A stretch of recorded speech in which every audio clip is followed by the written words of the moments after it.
ಮೊದಲನೇದಾಗಿ ನಾವು station enter ಆಗಕ್ ಮುಂಚೆ ಬೋರ್ಡ್ ಇರುತ್ತೆ, ಸತ್ಯಮೇವೆ ಜಯತೆ ಅಂತ.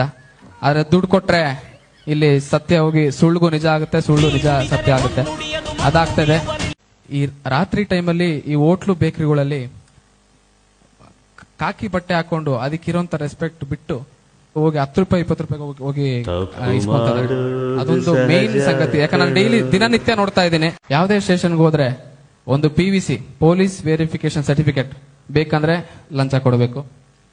ಒಂದು ಪಾಸ್ಪೋರ್ಟ್ ವೆರಿಫಿಕೇಶನ್ ಹೋಗ್ಬೇಕಂದ್ರೆ ಲಂಚ ಕೊಡಬೇಕು.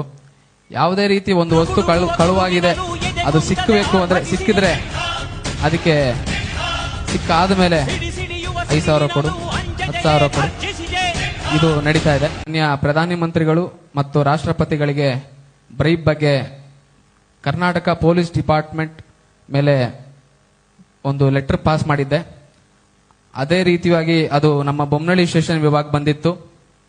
ಅವ್ರು ಕರೆಸಿ ನನ್ನ ಬೆದರಿಸಿದ್ರು, ನಿನ್ ಮೇಲೆ ರೌಡಿ ಶೀಟರ್ ಓಪನ್ ಮಾಡ್ತೀನಿ, ಏನಕ್ಕೆ ಈ ತರ ಎಲ್ಲ ಮಾಡಿದ್ಯಾ ನೀನು ಅಂತ.